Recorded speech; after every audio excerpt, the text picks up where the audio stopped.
सुंदर और हेल्दी बालों के लिए कैसा आहार होना चाहिए, विहार होना चाहिए, कौन सी दवा लेनी है, कौन सा ऑयल यूज़ करना है, कौन सी एक्सरसाइज करनी है, ये हम देखेंगे। मधुर, तिक्त और कषाय यानी मीठा, कड़वा और कशैला, ये रस खाने वालों के बाल अच्छे और हेल्दी होते हैं। आयुर्वेद में खाने के कुछ नियम बताए हैं, किस सीक्वेंस में खाना खाना है ये बताया है।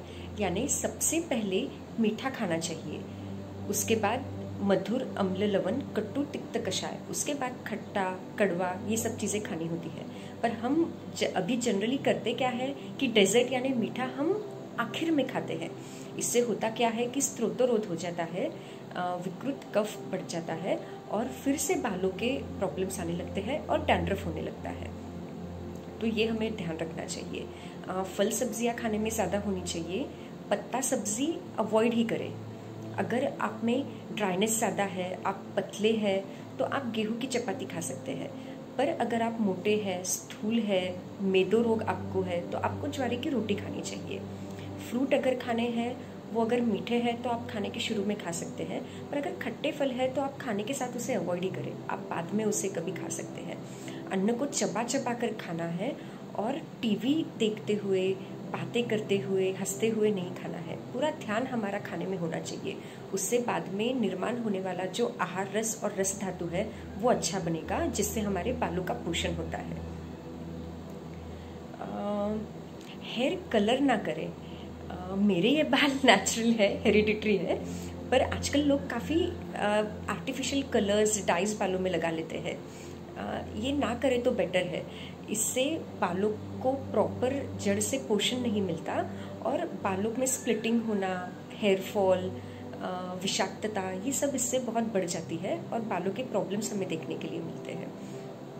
उसके बाद एक ऑयल मैं आपको बताऊंगी कि जिसका यूज़ अगर आप रेगुलरली करेंगे तो बाल घने काले हो जाएंगे, स्प्लिट नहीं होंगे, हेयर फॉल नहीं होगा और बालों में शाइन आ जाएगी। बहुत आसान है, सब आप अपने घर में बना सकते हैं। वड़ का झाड़ जो होता है ना, बरगद का, उसकी जो जटाएं होती है वो आप ले ले, समझो 100 ग्राम, और उसमें 100 ग्राम आप जटामासी जो होती है वो ले ले।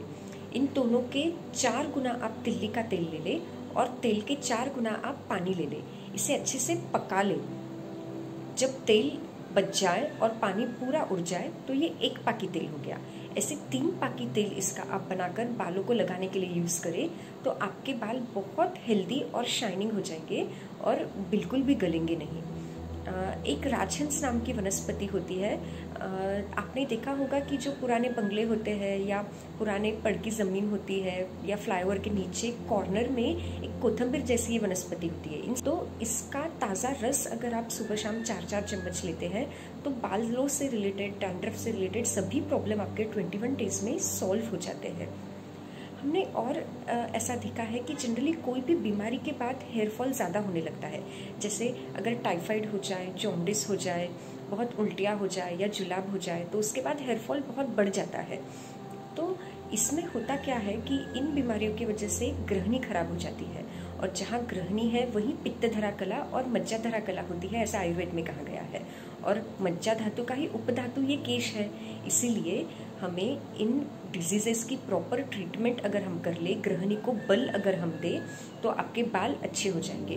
तो एक सिंपल घरगुती उपाय इसके लिए आप कर सकते हैं कि मेथी के दाने जो होते हैं और कवट का फल जो होता है, इन दोनों का पाउडर करके आप दिन में 1 बार अगर ले लेंगे तो आपकी ग्रहणी अच्छी हो जाएगी और उससे आपके बाल अच्छे हो जाएंगे। कुछ एक्सरसाइजेस, कुछ योगासन है जो बालों के लिए बहुत फायदेमंद होते हैं। सबसे बेस्ट है शीर्षासन। अगर आपको बचपन से पहले से ये करने की आदत है तो आप शीर्षासन कीजिए, पर अगर नहीं आदत है तो आप सर्वांगासन कर सकते हैं, विपरीत करनी कर सकते हैं, ओमकार, अनुलोम विलोम, भर्सिका, ये बहुत फ़ायदा करती है बालों के लिए। और बालों को हमेशा ठंडे पानी से नहाना चाहिए या गुनगुने पानी से नहाना चाहिए। गर्म पानी से बाल कभी भी ना धोए। और एक्सरसाइज जब करते हैं ना तो विगरस एक्सरसाइज कभी ना करें।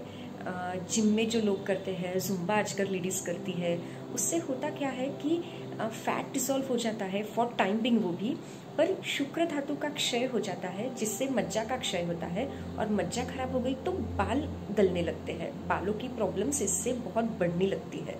इसलिए समतोल और कोष्ठ व्यायाम ही हमको ये अपनी प्रकृति के हिसाब से और बल के हिसाब से करना चाहिए। बहुत फास्ट फूड खाना, जंक फूड खाना, खट्टा, नमकीन, खारा खाना, ये सब आप अवॉइड करें। इससे रक्त खराब हो जाता है और पित्त का उत्क्लेश हो जाता है, रक्त का उत्क्लेश हो जाता है, पित्त बढ़ जाता है और बाल गलने लगते हैं और डैंड्रफ होने लगता है।